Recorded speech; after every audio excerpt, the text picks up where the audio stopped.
الحمد لله الذي جعل الليل والنهار خلفة لمن أراد أن يذكر أو أراد شكورا. أحمده سبحانه وتعالى جعل في تعاقب الليل والنهار عبرة لأولي الأبصار، وجعل القمر ضياء وجعل الشمس ضياء والقمر نورا، وقدره منازل لتعلموا عدد السنين والحساب، وكل شيء عنده بمقدار. أشهد أن لا إله إلا الله وحده لا شريك له، له الملك وله الحمد، ومنه المبتدى والمنتهى والمآب. وأشهد أن محمدا عبده ورسوله، خير من تعبد وأناب، صلى الله عليه وعلى آله وأصحابه ومن تبعهم بإحسان إلى يوم الحساب، وسلم تسليما كثيرا. أما بعد. Kaum muslimin Jumat-Jumat rahimani wa rahimakumullah. Di akhir dari bulan Dzulhijjah, menyambut dari awal masuknya bulan Muharram, bersilih gantian siang dan malam, pergantian hari-hari, itu adalah pelajaran dan renungan untuk seorang muslim dan muslimat.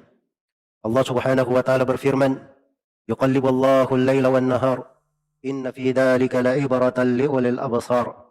Dialah Allah yang membolak-balikkan siang dan malam. Di dalam hal tersebut terdapat renungan bagi orang-orang yang memiliki hati. Wa huwa alladhi ja'ala asy-syamsa dhiya'an wal qamara nura wa qaddarahu manazila li ta'lamu 'adada as-sinina wal hisab. Dialah Allah Subhanahu wa taala yang menjadikan matahari itu bercahaya, bulan itu memiliki nur, dan Allah menakdirkan dari perputaran bulan tersebut persinggahan dari matahari dan bulan supaya kalian mengenal tahun-tahun dan perhitungan. Seluruh di dalam perhitungan dan perjalanan hari-hari kehidupan ini ada pelajaran-pelajaran bagi seorang muslim dan muslimah. Di dalam hal tersebut itulah kehidupannya untuk menegakkan ibadah kepada Allah Subhanahu wa taala. Dari sunnah di awal setiap bulan, dan ini diterangkan oleh seorang sahabat yang mulia sebagaimana yang diriwayatkan oleh Imam Al-Baghawi. Kata Abdullah bin Hisham radhiyallahu anhu, "Kana ashabu Rasulillah sallallahu alaihi wasallam yata'allamuna hadha ad-du'a kama yata'allamuna al-Qur'an idza dakhala asy-syahru aw as-sana." Adalah para sahabat Rasulullah sallallahu alaihi wasallam, mereka mempelajari doa ini sebagaimana mereka mempelajari Al-Qur'an. Doa apabila masuk suatu bulan atau telah masuk suatu tahun. Allahumma adkhilhu bil amni wal iman was salamati wal islam wa jiwarin minasyaitan wa ridwanin minar rahman. Ya Allah, masukkanlah bulan itu atau tahun itu untuk kami dengan keamanan dan keimanan, serta keselamatan dan keislaman, dan perlindungan dari syaitan, serta keridhaan dari Allah Ar-Rahman. Maka ini adalah suatu doa yang diajarkan oleh Nabi Shallallahu Alaihi Wasallam kepada para sahabatnya, dan para sahabat mempelajarinya seperti mempelajari Al-Quran, karena di dalam doa ini terdapat di dalamnya makna-makna dan kandungan yang diperlukan oleh seorang hamba di dalam bulannya atau di dalam tahunnya, agar supaya seluruh hari-hari kehidupannya disertai dengan keamanan, dihiasi dengan keimanan, rumah ligai dengan keselamatan, selalu di dalam keislaman, berupa perlindungan Allah Subhanahu wa taala untuk hamba tersebut dari segala makar dan gangguan syaitan, dan di hari-hari kehidupannya dia beramal pada hal yang dicintai dan diridhai oleh Allah Subhanahu wa taala. Bulan Muharram memiliki berbagai kekhususan. Di antara kekhususannya, dia adalah awal penanggalan di dalam Islam dan salah satu awal bulan di dalam Islam, dan merupakan salah satu dari 4 bulan yang diagungkan. Inna iddatasy syuhuri 'indallahi 12 syahran fi kitabillah yawma khalaqas samawati wal ard minha arba'atun hurum. Sesungguhnya jumlah bulan di sisi Allah ada 12 bulan. Di hari diciptakannya langit dan bumi, dan di antara 4 bulan itu adalah ada 4 bulan yang diharamkan, 4 bulan yang diagungkan, yaitu bulan Dzulqa'dah, Dzulhijjah, dan bulan Muharram ini, 3 secara berturut-turut ditambah dengan bulan Rajab. Ini adalah bulan-bulan yang diagungkan di sisi Allah Subhanahu wa taala. Karena itu dari masa jahiliyah pun, kaum musyrikin sekalipun, mereka mengagungkan dari bulan ini. Tidak ada dari pertempuran atau peperangan yang mereka lakukan. Yaitu ditegaskan dengan datanya Islam ini. Allah berfirman, "Ala tadlimu fihinna anfusakum." Maka jangan kalian menzalimi diri-diri kalian pada saat bulan tersebut. Iya. Maka bulan ini adalah bulan yang diagungkan dan dihormati. Karena itulah bagi setiap muslim dan muslimah hendaknya memahami bahwa pada hal-hal yang diagungkan dan dihormati oleh Allah Subhanahu wa taala, mengagungkannya dan memanfaatkannya dengan sebaik mungkin, itu adalah ciri ketakwaan di dalam hati. Dzalika wa may yu'azzim sya'airallah fa innaha min taqwal qulub. Demikianlah bagi siapa yang mengagungkan dari syiar-syiar Allah, maka sesungguhnya itu adalah bagian dari ketakwaan di dalam hati. Di dalam bulan ini, seorang hamba dilarang untuk melakukan kezaliman terhadap dirinya sendiri maupun terhadap orang-orang lain dari saudara-saudaranya kaum muslimin. Kezaliman adalah meletakkan sesuatu bukan pada tempatnya atau melampaui batas. Itu adalah hal-hal yang diharamkan. Dan di bulan Muharram ini dianjurkan untuk memperbanyak puasa. Untuk memperbanyak puasa. Karena di dalam Sahih Muslim dari hadits Abu Hurairah radhiyallahu anhu, Rasulullah sallallahu alaihi wasallam bersabda, "Wa afdalu siyamin ba'da Ramadan, siyamu syahrillahil Muharram." Sebaik-baik puasa setelah bulan Ramadan adalah puasa di bulan Allah, bulan Muharram. Disebut bulan Allah penyandaran akan agungnya bulan tersebut di sisi Allah. Dan di bulan Muharram menunjukkan anjuran berpuasa secara mutlak di bulan Muharram tersebut.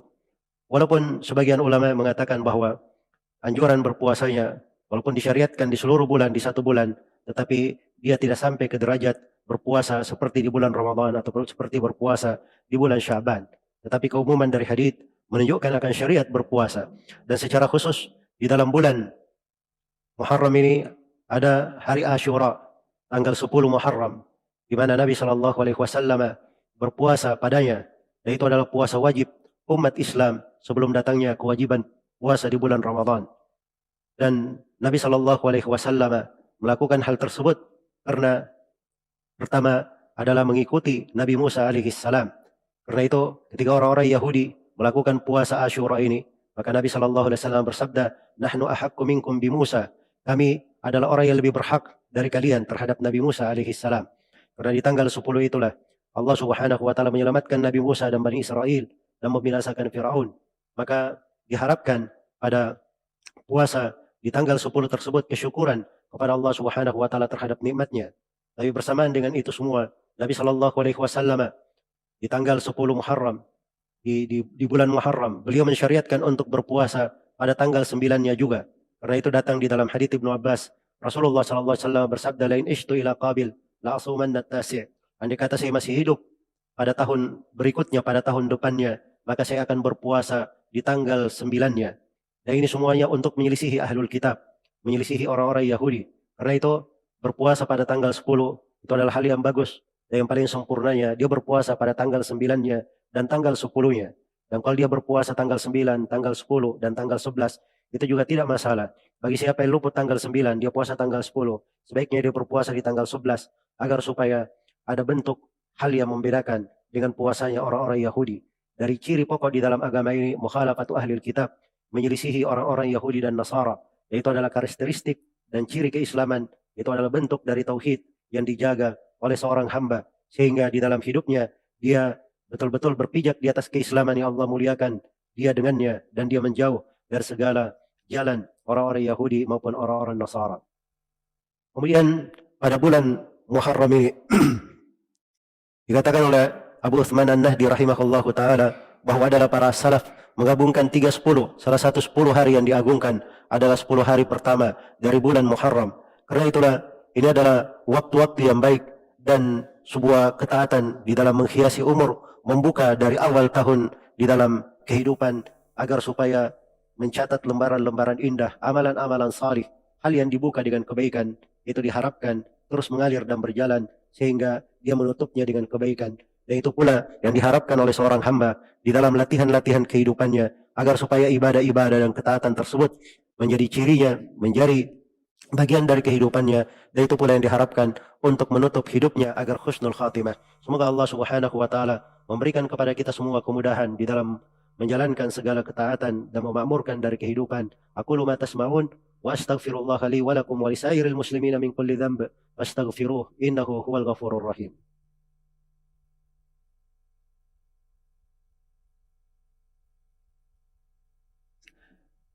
Alhamdulillahi ala ihsanih wa syukru lahu ala taufiqihi wa amtinanih. Asyhadu an la ilaha illallah wahdahu la syarika lah ta'ziman li sya'nih وأشهد أن محمدا عبده ورسوله الداعي إلى رضوانه صلى الله عليه وعلى آله وأصحابه وإخوانه. أما بعد. Kaum muslimin, jemaah Jumat rahimani wa rahimakumullah. Ada dua kelompok yang menyimpang di dalam pengagungan terhadap bulan Muharram, khususnya di dalam berpuasa atau di dalam tanggal 10 Muharram. Yang pertama adalah orang-orang Yahudi yang menjadikan tanggal 10 itu sebagai hari kegembiraan, hari mereka melakukan hari raya. Kegembiraan yang mereka kerjakan di dalam hal tersebut itu diikuti oleh sebagian manusia. Itu adalah perkara bid'ah di dalam agama dan perkara yang tidak ada asal usulnya di dalam syariat. Dan kelompok kedua yang menyimpang adalah orang-orang Syiah Rafidhah yang menjadikan tanggal 10 itu sebagai hari berduka, hari mereka menangis, mengikuti orang-orang Yahudi di dalam merayakan hari tersebut, walaupun bentuknya ada perbedaan antara kegembiraan dan kesedihan, tapi semuanya menjadikan hari tersebut sebagai hari rayanya. Nasallallahu alaihi wassalam. Dan yang pertengahan adalah umat Islam yang mereka melakukan syariat Nabi Shallallahu Alaihi Wasallam di dalamnya dengan berpuasa dan tidak menjadikan hari tersebut sebagai hari raya. Itulah jalan yang umat ini selalu dididik dan selalu dibimbing oleh Allah Subhanahu wa taala. Dan itulah as-siratal mustaqim yang kita selalu memohonnya kepada Allah, ihdinas siratal mustaqim, siratal ladzina an'amta alaihim, ghairil maghdubi alaihim waladdallin. Thumma ya'lamu rahimakumullah, innallaha amarakum bi amrin bada bihi bi nafsihi wa thanna bi malaikatihi al-musabbihati bi qudsi. Faqala jalla min qail, innallaha wa malaikatahu yusalluna 'alan nabi ya ayyuhalladzina amanu sallu 'alaihi wa sallimu taslima. اللهم صل وسلم على نبيك ورسولك محمد وارض اللهم عن خلفائه الراشدين أبي بكر وعمر وعثمان وعلي وعن الصحابة أجمعين وأن معهم بفضلك وجودك وإحسانك يا أرحم الراحمين. اللهم اغفر للمسلمين والمسلمات والمؤمنين والمؤمنات الأحياء منهم والأموات إنك سميع قريب مجيب الدعوات ويا قاضي الحاجات. اللهم أعز الإسلام والمسلمين وأذل الشرك والمشركين ودمر أعداءك أعداء الدين ومن شايعهم من المنافقين والمرتدين. اللهم آمنا في أوطاننا وأصلح ولاة أمورنا وارزقهم بطانة صالحة تعينهم على طاعتك يا أرحم الراحمين. اللهم ادفع عنا الوباء والغلاء والربا والزنا والزلازل والمحن وسوء الفتن ما ظهر منها وما بطن برحمتك يا أرحم الراحمين. اللهم آت نفوسنا تقواها وزكها أنت خير من زكاها أنت وليها ومولاها. اللهم اغفر اللهم ظلمنا أنفسنا وإن لم تغفر لنا وترحمنا لنكونن من الخاسرين. ربنا اغفر لنا ولإخواننا الذين سبقونا بالإيمان ولا تجعل في قلوبنا غلا للذين آمنوا ربنا إنك رؤوف رحيم. ربنا آتنا في الدنيا حسنة وفي الآخرة حسنة وقنا عذاب النار. عباد الله، إن الله يأمر بالعدل والإحسان وإيتاء ذي القربى وينهى عن الفحشاء والمنكر والبغي يعظكم لعلكم تذكرون. اذكروا الله العظيم الجليل يذكركم واشكروه على نعمه يزيدكم ولذكر الله أكبر والله يعلم ما تصنعون.